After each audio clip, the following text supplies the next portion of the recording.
سورۃ الفجر مکی صورت ہے اور ہم یہ پیچھے پڑھ چکے ہیں کہ عمومی طور پہ مکی صورتوں کے اندر یا تو توحید یا رسالت یا آخرت کو بیان کیا گیا ہے۔ اگر ہم سورۃ الفجر کو دیکھیں تو اس سورہ مبارکہ کے اندر بھی آخرت کا تذکرہ کثرت کے ساتھ موجود ہے۔ سورۃ الفجر میں خلاق عالم نے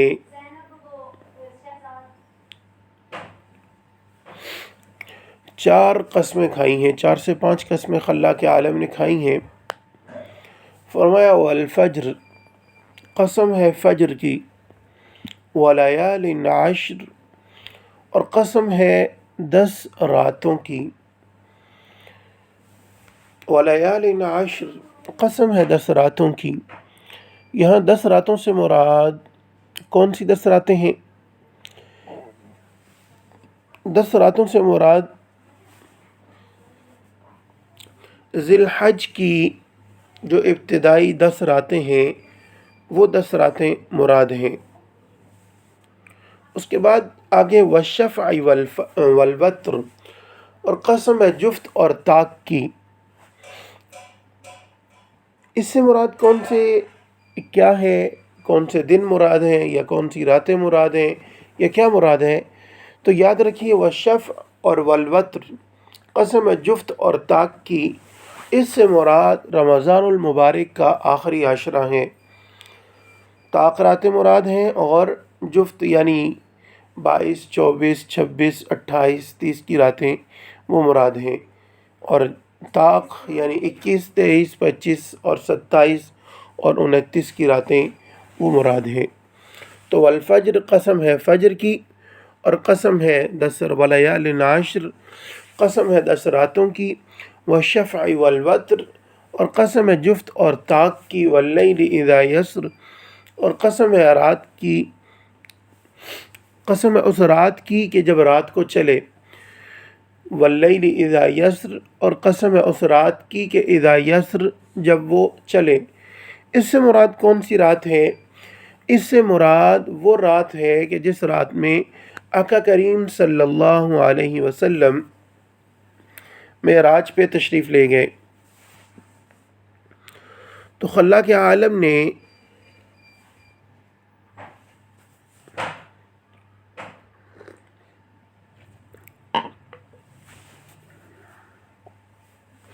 یہ قسمیں کھائی ہیں اور فرمایا هل فی ذالک قسم لذی حجر،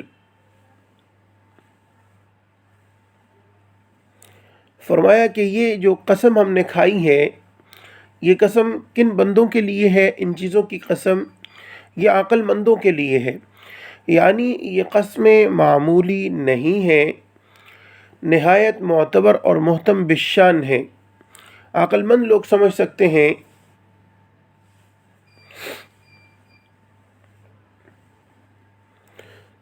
یاد رکھیے خلاق عالم جب بھی قسم کھاتے ہیں نا کسی چیز کی، تو خلاق عالم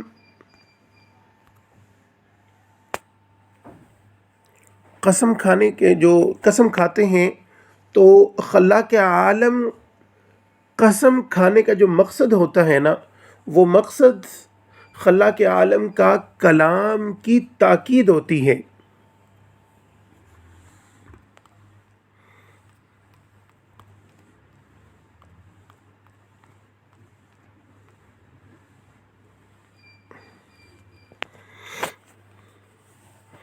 تو خلاق عالم کی قسم کھانے کا مقصد جو ہے نا وہ کلام کی تاکید ہوتا ہے۔ تو خلاق عالم جب بھی قرآن مجید بھی کسی بھی جگہ پر قسم کھا رہے ہیں تو وہ اچھا، پھر سوال یہ پیدا ہوتا ہے کہ خلاق عالم کو قسم کھانے کی ضرورت کیا ہے؟ خلاق عالم ویسے ہی بات کہیں تو ویسے بھی معتبر ہے۔ تو دراصل خلاق عالم جب قسم کھاتے ہیں تو یہ میرے اور آپ کے لیے ہے۔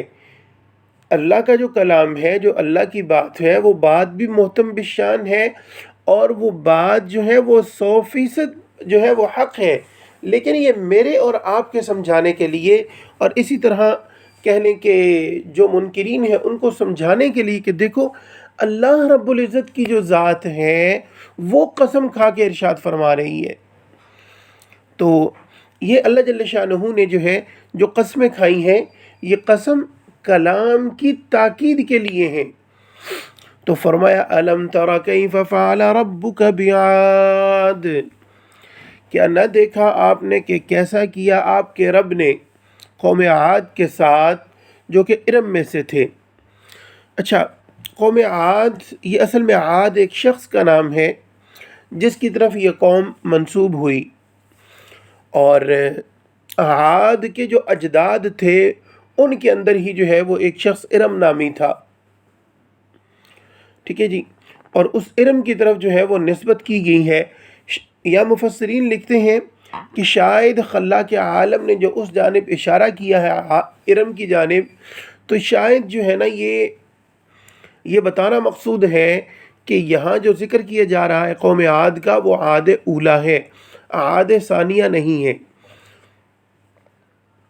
اچھا، بعض حضرات نے یہ بھی کہا ہے کہ قوم عاد کا جو شاہی خاندان تھا نا اس شاہی خاندان کو ارم کہا جاتا تھا.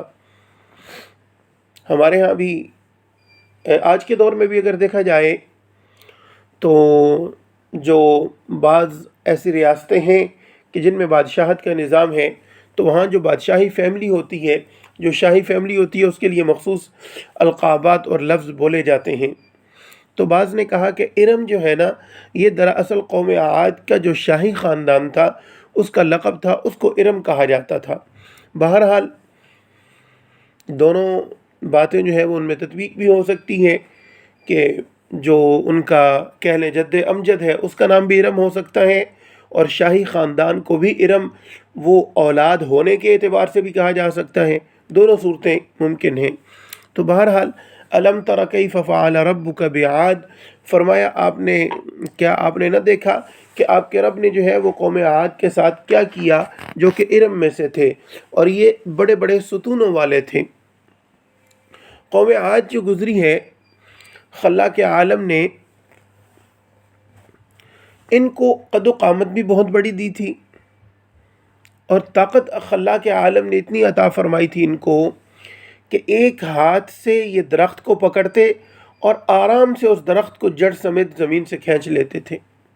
اتنی طاقت اللہ نے عطا کی تھی ان کو. اور ان کے قد و قامت جو ہے یہ آج سے کچھ سال پہلے سوشل میڈیا پہ ایک جو ہے وہ ان کے کچھ آثار قدیمہ جو ہے وہ ان کے آثار وغیرہ کچھ ظاہر ہوئے، تو ان میں سیڑھیاں جو ہے نا وہ ان کی بنائی ہوئی سیڑھیاں جو ہے وہ بھی ظاہر ہوئی تھی. تو اس میں وہ دیکھا جا سکتا تھا کہ ایک شخص کے اوپر دوسرا شخص کھڑا ہو. یعنی آپ اندازہ لگائیے کہ عمومی طور پہ ہمارے ہاں جو قد و قامت ہے وہ 5 ساڑھے 5 6 فٹ کی ہے حضرت انسان کی. آج کل جو قد و قامت متوسط یا کہہ لیں ایک عام جو نارمل قد ہے وہ تقریباً اتنا ہے. تو وہ اگر ایک پر ایک شخص کھڑا ہو اس سے بھی وہ سیڑھیاں ذرا اونچی تھی. یعنی ایک سیڑھی کا جو ایک سٹیپ ہے وہ تقریباً اس کی جو اونچائی تھی وہ آپ کہہ لیں کہ 12 سے 15 فٹ تھی. تو اس حساب کو اگر دیکھا جائے تو اس سے آپ اندازہ لگائیں کہ ان کے قد و قامت کتنا ہوگا. عمومی طور پہ ہمارے ہاں جو سیڑھی کا سٹیپ ہے وہ تقریباً 8 انچ کا رکھا جاتا ہے. تو ایک 6 فٹ کا انسان اس کے لیے جو ہے وہ 8 انچ کا تقریباً ایک سٹیپ ہے سیڑھی کا جو عام سٹینڈرڈ سائز چل رہا ہے. تو اگر آپ یہ دیکھیں کہ اگر 12 فٹ جو ہے وہ سیڑھی کا سٹیپ ہے تو ان کا اپنا قد و قامت کتنا ہوگا. تو خلاق عالم نے بہرحال ان کو بہت طاقت عطا کی تھی، جسم ڈیل ڈول ان کا ٹھیک ٹھاک تھا، اس اعتبار سے طاقت بھی تھی. تو ان کے جو ہے وہ معاملات کیا تھے کہ یہ پہاڑوں کے اندر جو ہے وہ اپنے گھر بنایا کرتے تھے پہاڑوں کو تراش کر. تو ارم ذات العماد، ارم جو کہ بڑے ستونوں والے تھے.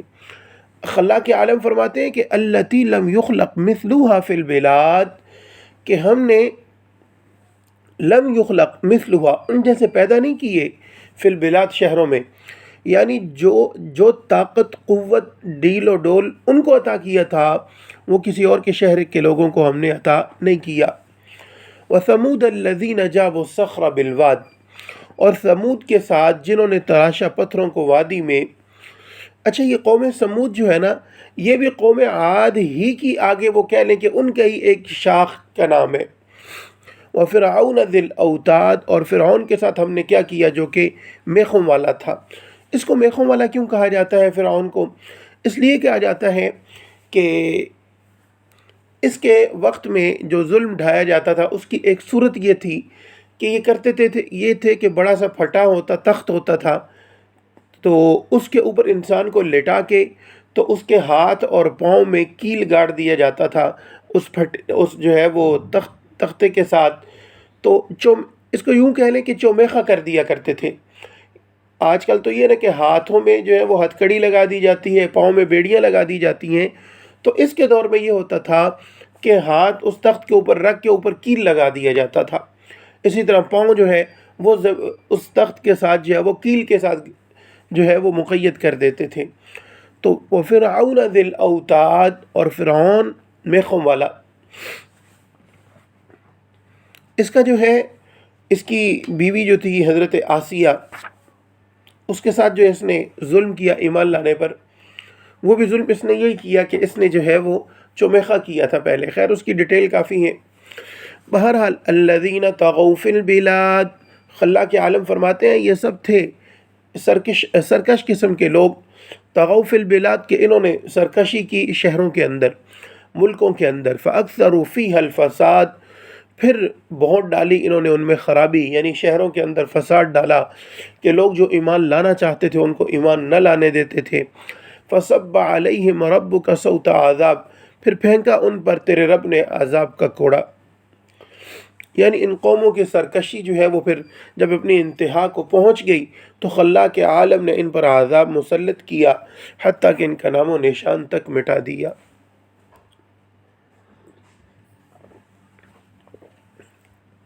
یہ جو اللہ کے عالم نے قوم عاد، سمود اور فرعون کا تذکرہ کیا، یہ دراصل مشرکین مکہ کو تنبیہ ہے.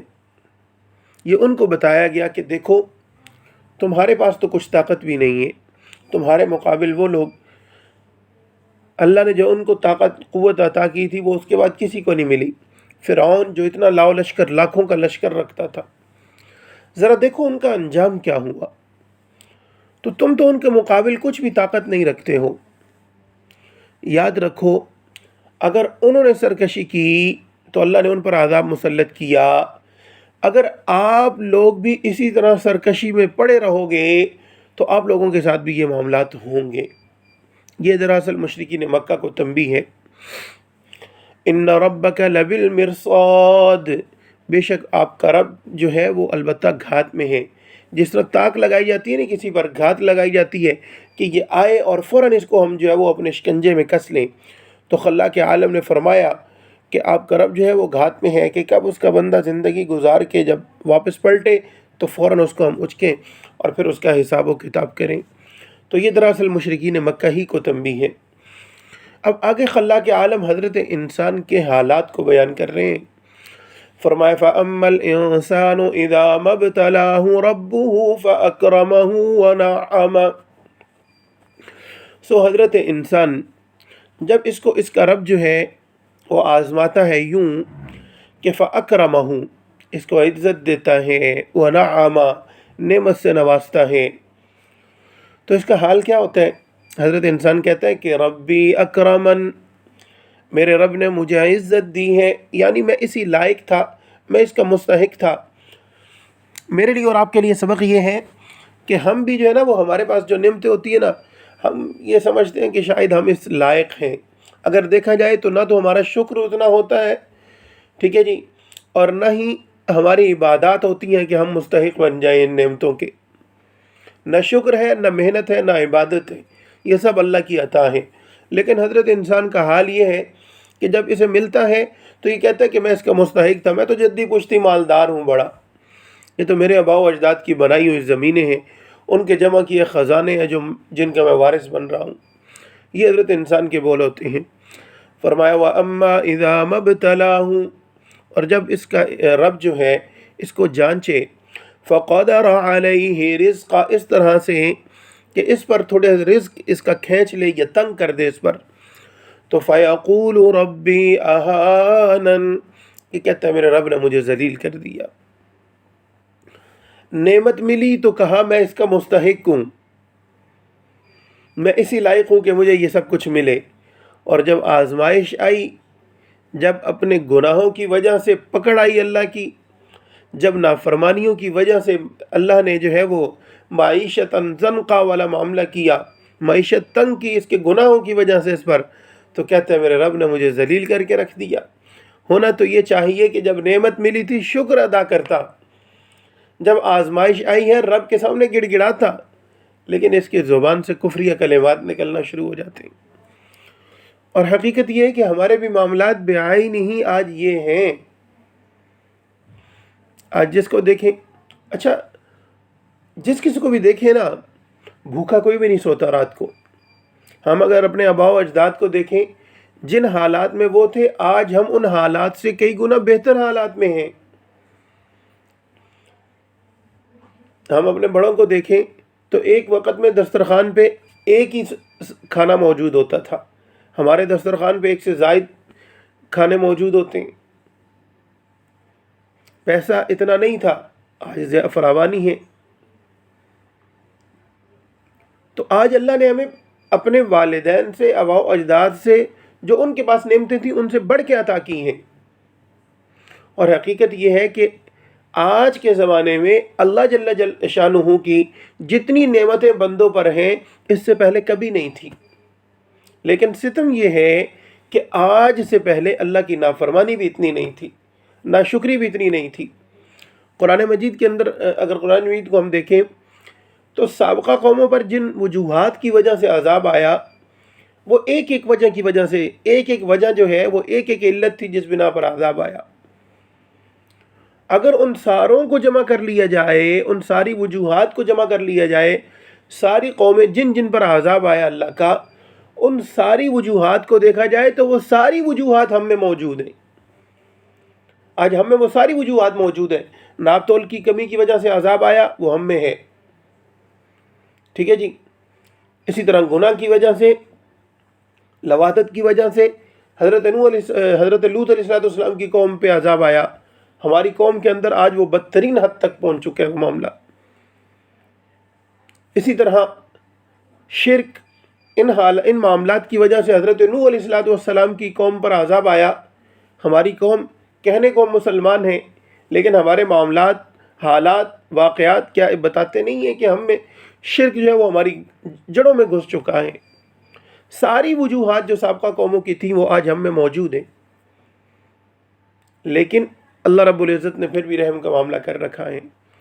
تو آج کے زمانے میں اللہ کی نعمتیں بھی بڑھ کر ہیں، اور اتنا ہی ناشکرا پن، اتنا ہی گناہوں کا وبال وہ بھی آج ہم میں موجود ہے. تو ضرورت اس بات کی ہے کہ انسان اپنے جو زبان کو ہے نا وہ شکر سے تر رکھے، بجائے اس کے کہ جب بھی کوئی بات ہو تو فوراً کیا اٹھے، ہائے مر گئے ہیں، بس برے حالات ہو گئے. ہم جو یہ کچھ 40 سے اوپر نیچے جو زندگی گزار رہے ہیں، کبھی غور کریں تو ہمارا جو بچپن ہے، ہم نے اپنے بچپن کے اندر اپنے لباس کو اگر دیکھیں تو مجھے یاد ہے اچھی طرح کہ لباس کے معاملات یہ ہوتے تھے کہ جو جوڑا سلتا تھا وہ عید کے موقع پر سلتا تھا، اور وہ پورا ایک سال وہ خاص جوڑا رہتا تھا کہ کہیں آنا جانا ہوتا تھا تو وہ کپڑے استعمال کیے جاتے تھے. اگلے سال عید کے موقع پر جب نیا جوڑا سلتا تھا چھوٹی عید پہ، تو وہ پھر اس کی باری ہوتی تھی ایک سال خاص رہنے کی، اور جب سلتا تھا ذرا بڑا رکھوایا جاتا تھا تاکہ 2 سال وہ چل سکے. پھر وہ وہیں تک نہیں چلتا تھا بلکہ وہ چھوٹے بھائی بھی استعمال کرتے تھے، اور وہ اس دن وہ خوشی کا دن ہوتا تھا جس دن بڑے بھائی کا لباس جو ہے وہ پورا آ جاتا تھا. اور یہی حال جوتے کا بھی ہوتا تھا، عید کے موقع پہ جوتا خریدنا، اور وہ پورا سال خاص الخاص رہتا تھا خاص موقعوں پہ پہننے کے لیے. اور جب اگلے سال نیا جوتا آتا تو وہ اس عام کی فہرست میں آ جاتا تھا. لیکن آج حالات کیا ہیں؟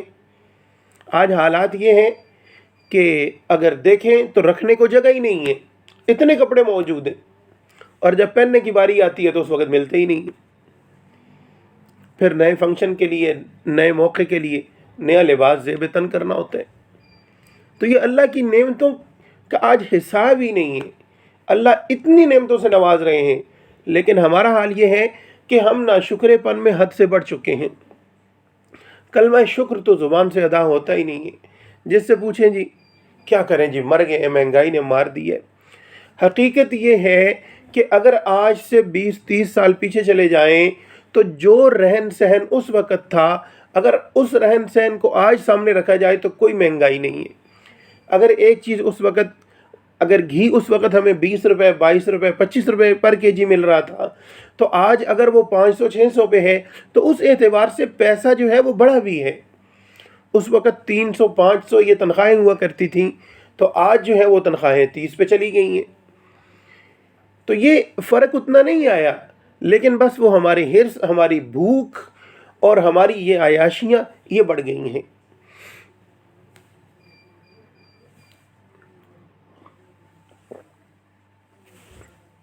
تو بہرحال فرمایا فَأَمَّا الْإِنسَانُ إِذَا مَا ابْتَلَاهُ رَبُّهُ فَأَكْرَمَهُ وَنَعَّمَهُ. بہرحال انسان جب اس کا رب اس کو آزمائے، عزت دے کر، نعمتیں دے کر، تو فَيَقُولُ رَبِّي أَكْرَمَنِ، کہتے ہیں کہ میرے رب نے مجھے عزت دی. وَأَمَّا إِذَا مَا ابْتَلَاهُ فَقَدَرَ عَلَيْهِ رِزْقًا، اور جس وقت اس کا رب اس کو آزمائے اس طرح سے کہ تنگ کر دے اس پر اس کا رزق، تو فَيَقُولُ رَبِّي أَهَانَنِ، تو کہتا ہے کہ میرے رب نے مجھے ذلیل کر دیا. کلا، خلا کے عالم کہہ رہے ہیں کہ ہرگز نہیں. بل لا تکرمون الیتیم، تم پر جو حالات کی تنگی آتی ہے نا، وہ اس وجہ سے آتی ہے. لا تکرمون الیتیم، تم یتیم کی عزت نہیں کرتے. ولا تحاضون علی طعام المسکین، تاکید نہیں کرتے آپس میں محتاج کے کھانا کھلانے کی. یعنی یہ چیز، اس سے معلوم ہوتا ہے کہ یہ چیزیں ایسی ہیں جو رزق کو بڑھانے والی ہیں. یتیم کی عزت کرو، مسکینوں کو کھانا کھلاؤ، کھانا کھلاؤ، کھلانے سے بڑھے گا. اور حقیقت یہ ہے کہ جب سے یہ مادی چیزیں بڑھی ہیں، مثال کے طور پہ فریج وغیرہ اور یہ چیزیں جب سے آئی ہیں، تب سے پہلے یہ ہوتا تھا کہ اگر زائد بنا ہے تو ہمسایوں کو دے دیا گیا، اور پہلے یہ ہمسایوں کے ساتھ یہ لین دین ہوتا تھا. خود اچھی طرح یاد ہے، ہم اپنے بچپن کے اندر یہ کرتے تھے کہ اگر شام جب کھانا کھانے کے لیے بیٹھے ہیں تو اگر سالن پسند نہیں ہے تو والدہ نے وہ برتن میں ڈال کے دینا کہ ٹھیک ہے بھائی، ساتھ والوں کو دے آؤ، یہ دے آؤ اور ان سے لے آؤ. تو یہ ایک معمول کا کام ہوتا تھا. اور کبھی اس طرح جو ہے وہ ہمسائے آ رہے ہیں، آگ لے کر جا رہے ہیں، تو یہ چیزیں ایک ایسی تھی کہ جو ایک محبت کو بڑھانے والی تھی. آج حال یہ ہے کہ دیوار کے ساتھ والا جو گھر ہے اس کے بارے میں کچھ حالات معلوم ہی نہیں ہے، وہ کن حالات میں گزر رہے ہیں. تو اسلام تو اس چیز کی ترغیب دیتا ہے کہ بھئی آپ جو، اور یہ چیزیں ایسی ہیں کہ جو اپناتا ہے اللہ جل شانہ اس کے رزق کو بڑھا دیتے ہیں. میں نے واقعہ پڑھا نہیں، سنا ہے، کتاب میں کسی جگہ پڑھا نہیں ہے، سنا ہے یہ کہ حضرت موسیٰ علیہ السلام وہ جا رہے تھے کوہ طور پہ اللہ سے ملاقات کے لیے. تو راستے میں ایک شخص ملا، بڑا محتاج تھا، فقیر تھا. تو اس نے کہا اے اللہ کے نبی، آپ جا رہے ہیں اللہ سے ملاقات کے لیے، تو میرے لیے ایک دعا کیجئے گا، اللہ سے ایک میرا کام کہیے گا کہ میں بڑا محتاج ہوں، کھانے کو کچھ نہیں ہے، تو اللہ نے میرے لیے جتنا رزق لکھا ہے نا وہ اللہ مجھے ابھی دے دے تاکہ میں کچھ وقت تو اچھا گزار سکوں. حضرت موسیٰ علیہ السلام گئے اور واپس جب آئے تو وہ اللہ جل شانہ نے حضرت موسیٰ کی دعا سے وہ رزق اس کو دے دیا جتنا اس کا ساری زندگی کا تھا. اب حضرت موسیٰ نے دیکھا تو وہ تھوڑا سا رزق تھا. اب کچھ وقت گزرا، حضرت موسیٰ علیہ السلام جب دوبارہ ملاقات کے لیے جا رہے ہیں تو وہاں دیکھتے ہیں کہ وہ شخص موجود ہے اور اس جگہ جناب والا وسیع ایک، وہ کہتے ہیں نا، لنگر کا نظام چل رہا ہے، اور اکیلا نہیں، بہت سے لوگ آ رہے ہیں، کھا رہے ہیں اور جا رہے ہیں. حضرت موسیٰ کو بڑی حیرانی ہوئی. گئے جب اللہ سے ملاقات ہوئی، کہا یا اللہ یہ کیا معاملہ ہے کہ اس کو رزق آپ نے دیا تھا، تھوڑا سا اس کا رزق تھا جب میں نے دیکھا. تو آج میں دیکھ رہا ہوں کہ اتنے لوگ وہاں سے کھا رہے ہیں۔ تو اللہ جل شانہ نے جواب دیا کہ اے موسیٰ، جب میں نے اس کو رزق دیا تو اس نے اپنا وہ رزق لوگوں میں تقسیم کیا، لوگ اس کے اطراف میں جمع ہو گئے۔ تو اب جب لوگوں کو رزق اس کے راستے سے ملنے لگا تو میں نے جو لوگوں کا حصے کا رزق تھا نا وہ بھی اس کے پاس بھیج دیا، اب وہ اس کے ذریعے سے ان کے پاس جا رہا ہے۔ تو یوں اس کا رزق بھی بڑھ گیا اور ان کا رزق ان کے ساتھ شامل ہو گیا۔ ہم یہ سمجھتے ہیں کہ شاید جو ہے نا وہ اگر ہمارے گھر کا جو کھانا بن رہا ہے اس میں سے کوئی ایسا شخص کھا رہا ہے، عمومی طور پہ ہوتا یہ ہے کہ اگر کوئی بھائی کا بیٹا یا بھائی کی اولاد، بھائی اگر دنیا سے چلا گیا تو اس کی اولاد کا اگر رزق ہمارے ساتھ شامل ہے، اگر ہماری جو ہنڈیاں بن رہی ہے تو بھائی کے بچے اگر کھا رہے ہیں یا بہن کے یا کسی کے یا اسی طرح اور کوئی کھا رہا ہے تو ہم اس کو بوجھ سمجھتے ہیں۔ حالانکہ بعض اوقات بلکہ اکثر یوں ہوتا ہے کہ جو ہماری ہانڈی چل رہی ہوتی ہے وہ بھی ان کے رزق کے آنے کی وجہ سے ہوتی ہے۔ کئی دفعہ یوں ہوا کہ دو بھائی اکٹھے اگر رہ رہے ہیں یا ایک گھرانہ اکٹھا رہ رہا ہے تو رزق کی فراوانی ہے، لیکن جیسے ہی الگ الگ ہوتے ہیں تو اسی جگہ پہ رزق کی تنگی آنا شروع ہو جاتی ہے۔ وجہ کیا ہوتی ہے کہ اس جگہ پہ جو رزق آ رہا ہوتا ہے وہ اور لوگوں کا آ رہا ہوتا ہے۔ تو اس لیے کوشش کرنی چاہیے کہ جو ہمارے گھر کا کھانا بنے اس میں صرف گھر کے افراد کا نہ ہو، نیت اور لوگوں کی بھی ہو ساتھ، اور کوشش کریں کہ اور لوگوں کو بھی ساتھ کھلایا جائے۔ اور اس چیز کا مشاہدہ، اگر میں بار بار مناسب تو نہیں کہ انسان اپنی بات کرے، لیکن میں نے اس چیز کا مشاہدہ خود کیا بچپن میں کہ ہمارے گاؤں کے اندر جو مسجد یا مدرسے کا جو سلسلہ ہے وہاں پہ طلباء رہا کرتے تھے۔ سب سے پہلے ترتیب یہ ہوتی تھی کہ دو طلباء آتے اور ایک ڈول پکڑا ہوتا اور اس میں سالن ڈلواتے، ہر گھر سے سالن لیتے اور ساتھ روٹی رکھواتے اور چلے جاتے۔ کچھ عرصہ یہ ترتیب رہی، پھر یہ ترتیب رہی کہ پھر جو ہے نا وہ جو گھر یہ کر سکتے تھے انہوں نے جا کے جو ہمارے استاد محترم ہیں ان سے کہنا کہ جی آپ ایک طالب علم کو جو ہے نا وہ کھانا ہماری طرف کر دیں۔ تو 3 ٹائم پھر وہ طالب علم جو ہے وہ صبح بھی جب چھٹی ہوتی ناشتے کی وہ آتا اور اس کا کھانا تیار ہوتا، وہ کھانا کھاتا اور واپس مدرسے چلا جاتا، دوپہر بھی اور شام بھی یہ ترتیب ہوتی۔ تو مجھے اچھی طرح یاد ہے کہ جب تک وہ طلباء کا سلسلہ ہمارے گھر میں لگا رہا، حقیقت یہ ہے کہ ہمارا گھر وہ آباد رہا ہے، اور جب سے وہ سلسلہ منقطع ہوا پھر زوال شروع ہوا۔ تو کوشش کریں کہ اپنے رزق کے اندر اور لوگوں کا رزق جو ہے وہ شامل کریں، اس طرح سے کہ اپنے گھر کا کھانا جو ہے وہ اور لوگوں کے ساتھ شیئر کریں۔ اور لوگوں کو، ہمارا حال کیا ہے، مہمان آ جائیں تو ہمارے دل تنگ ہونے لگ جاتے ہیں، ہم سوچ میں پڑ جاتے ہیں، حالانکہ حقیقت یہ ہے کہ مہمان اللہ کی رحمت ہے۔ مولانا طارق جمیل صاحب کہتے ہیں کہ بھائی تم کون ہوتے ہو جو کسی کا حق مار سکو، یا تم میں اتنی صلاحیت کہاں سے پیدا ہو گئی ہے کہ لوگ جو ہے وہ تم سے رزق لینے لگیں۔ اگر تمہاری طرف سے کچھ جا رہا ہے تو ان کا اپنا جا رہا ہے، اور حقیقت یہ ہے جو میرے حصے کا لقمہ ہے وہ کسی کے منہ میں نہیں جا سکتا۔ تو اگر میرے گھر سے کسی کو لقمہ مل رہا ہے وہ در حقیقت اس کا اپنا ہی ہے، اس کو مل رہا، لیکن اللہ وسیلہ مجھے بنا رہے ہیں۔ تو اس لیے کوشش کرنی چاہیے کہ ہم ان چیزوں کو اپنائیں، اور جب ان چیزوں کو اپنائیں گے تو پھر آزمائشیں دور ہوں گی اور رزق کے دروازے بھی کھلیں گے۔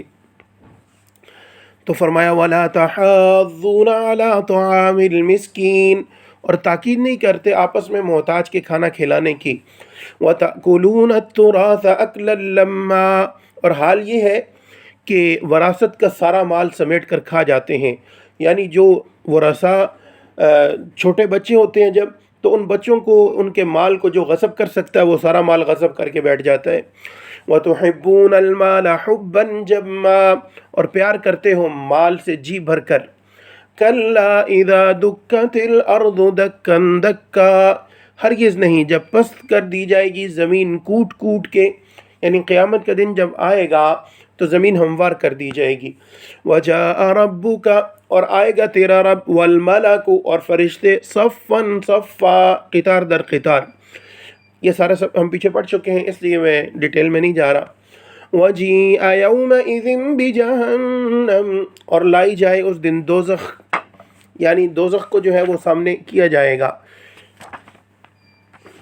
يَوْمَئِذٍ يَتَذَكَّرُ الْإِنسَانُ وَأَنَّىٰ لَهُ الذِّكْرَىٰ، اور اس دن سوچے گا انسان، لیکن وَأَنَّى لَهُ الذِّكْرَى، اس کو سوچنا کہاں ملے گا، یعنی اس دن وہ کوشش کرے گا کہ میں نصیحت کی جو باتیں تھیں اب ان پر عمل پیرا ہو جاؤں، لیکن اس وقت اس کا کوئی فائدہ نہ ہوگا۔ یقول، کہے گا، یا لیتنی قدمت لحیاتی، ہائے کاش کہ میں نے اپنی زندگی میں کچھ آگے بھیجا ہوتا۔